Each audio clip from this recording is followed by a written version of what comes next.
Welcome to all. I am Ajo studying in Standard 10 at KTM High School, Mannarkad. Today in this video, we will discuss about Indian economy.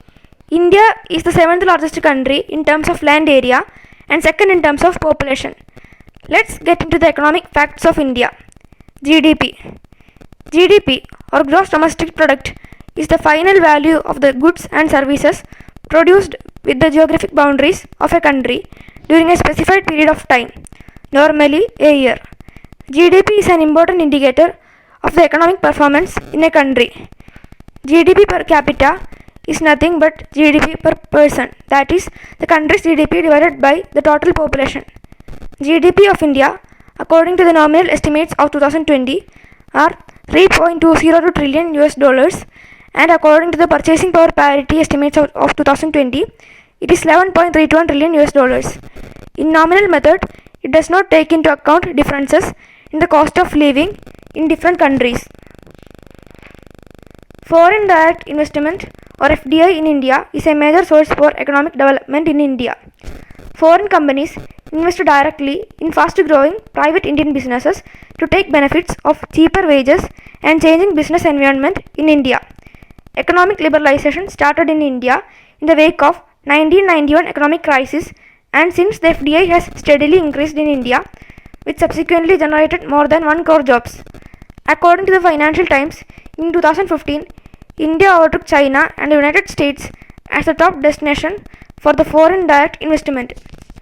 On 17th April 2020, India changed its foreign direct investment policy to protect Indian companies from opportunistic takeovers or acquisition of Indian companies due to COVID-19 pandemic, according to the Department for Promotion of Industry and Internal Trade.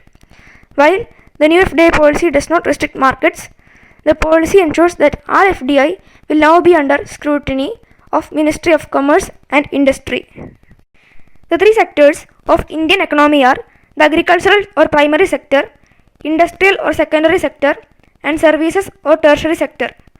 The agricultural sector contributes 15.4% of GDP, the industrial sector contributes 23% of GDP, and the service sector contributes 61.5% of GDP.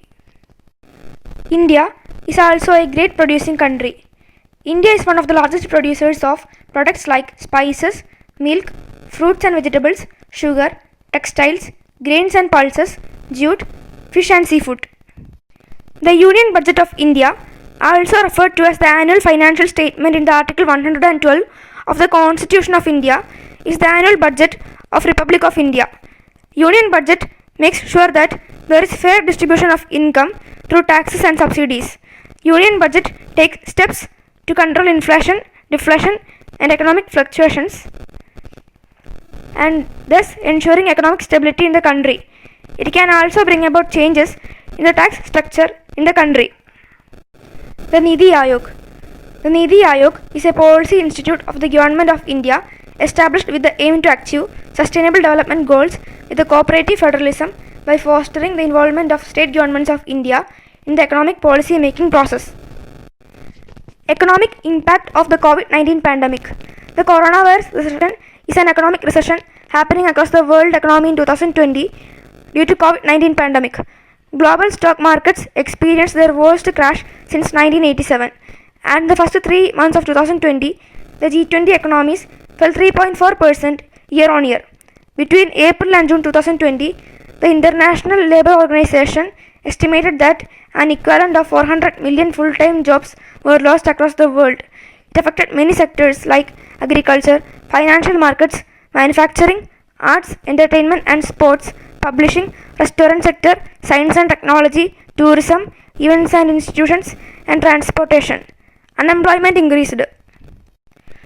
The economic impact of the 2020 coronavirus pandemic in India has been largely disruptive. India's growth in the fourth quarter of the fiscal year 2020 went down to 3.1% according to the Ministry of Statistics. India's GDP estimate were downgraded even more negative figures, signaling a deep recession. On September 1, the Ministry of Statistics released the GDP figures for April to June, which showed a contraction of 24% as compared to the same period of the year before.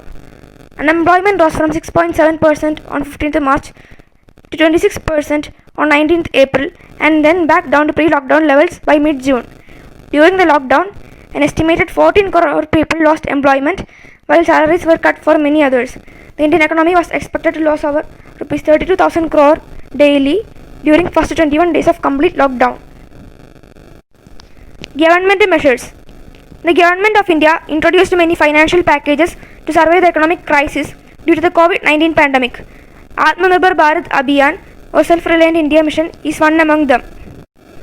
Atmanirbhar Bharat is the vision of making India self-reliant. It is India's Rs 20 lakh crore package for the economic revival. The first mention of this came in the form of the Atmanirbhar Bharat Abhiyan or Self-Reliant India Mission during the announcement of the coronavirus pandemic-related economic package on 12th May 2020.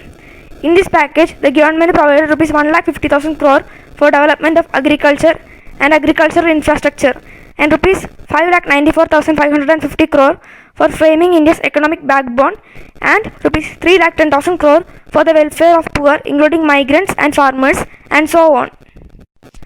All these packages are introduced in order to reduce India's dependence on foreign countries in many sectors and to revive India's economy.